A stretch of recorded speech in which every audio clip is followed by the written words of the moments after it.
नमस्कार। उच्च शिक्षा विभाग मध्य प्रदेश के शासकीय महाविद्यालयों के प्राचार्यों और कर्मचारियों के लिए EHRMS पोर्टल पर डेटा एंट्री के नियमों और समय सीमा पर यह महत्वपूर्ण जानकारी। EHRMS पोर्टल पर सभी अधिकारियों और कर्मचारियों के डेटा की प्रविष्टि और सत्यापन एक अनिवार्य अनुपालन है, जिसका पालन करना अत्यंत आवश्यक है। हालांकि ये देखा गया है कि EHRMS पोर्टल पर डेटा एंट्री के मामले में अधिकांश महाविद्यालयों में गंभीर अनुपालन की कमी है। अधिकांश कॉलेजों ने अभी तक अपने सभी अधिकारियों कर्मचारियों का डेटा पोर्टल पर दर्ज नहीं किया है। कई मामलों में कर्मचारियों ने स्वसत्यापन भी पूरा नहीं किया है। यहाँ तक कि जो डेटा दर्ज किया गया है उसे भी कई प्राचार्यों ने अभी तक अनुमोदित नहीं किया है। यह एक गंभीर अनुपालन मुद्दा है। इस स्थिति में सुधार के लिए सभी प्राचार्यों को निम्नलिखित आवश्यक कदम सुनिश्चित करने होंगे।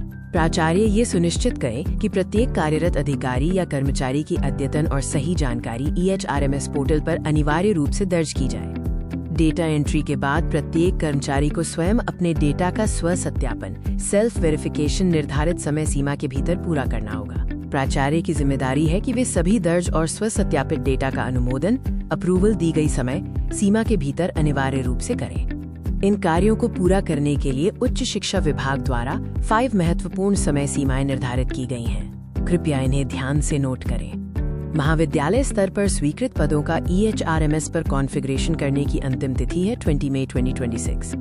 नए नियुक्त नियमित अधिकारियों कर्मचारियों का डेटा EHRMS पर दर्ज करने की अंतिम तिथि 25 मई 2026 है। पहले से दर्ज नियमित अधिकारियों कर्मचारियों के डेटा को अद्यतन करने की अंतिम तिथि 8 जून 2026 है। अधिकारियों कर्मचारियों द्वारा स्वयं के डेटा का स्व सत्यापन करने की अंतिम तिथि 20 जून 2026 निर्धारित की गई है और प्राचार्य द्वारा सभी दर्ज डेटा के अंतिम अनुमोदन की समय सीमा है 30 जून 2026। इस समय सीमा का सख्ती से पालन करें। अब बात करते हैं जवाबदेही की। EHRMS डेटा की सटीकता और अनुपालन में कोई भी चूक बर्दाश्त नहीं की जाएगी।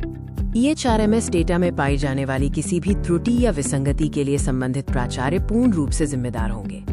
यदि निर्धारित समय सीमाओं का पालन नहीं किया जाता है तो संबंधित प्राचार्य के विरुद्ध नियमानुसार सख्त कार्रवाई की जाएगी। सभी प्राचार्यों से आग्रह है कि वे इस महत्वपूर्ण प्रक्रिया को तुरंत शुरू करें और इसे प्राथमिकता दें। देरी न करें, अपने कॉलेज में डेटा एंट्री और सत्यापन की प्रक्रिया बिना किसी विलंब के आज ही शुरू करें। स्व सत्यापन के लिए अपने कर्मचारियों का पूर्ण सहयोग सुनिश्चित करें ताकि प्रक्रिया सुचारू रूप से और समय पर पूरी हो सके। हम आपको याद दिलाते हैं कि सभी चरणों को संबंधित समय सीमा से पहले पूरा करें। उच्च शिक्षा विभाग से धन्यवाद।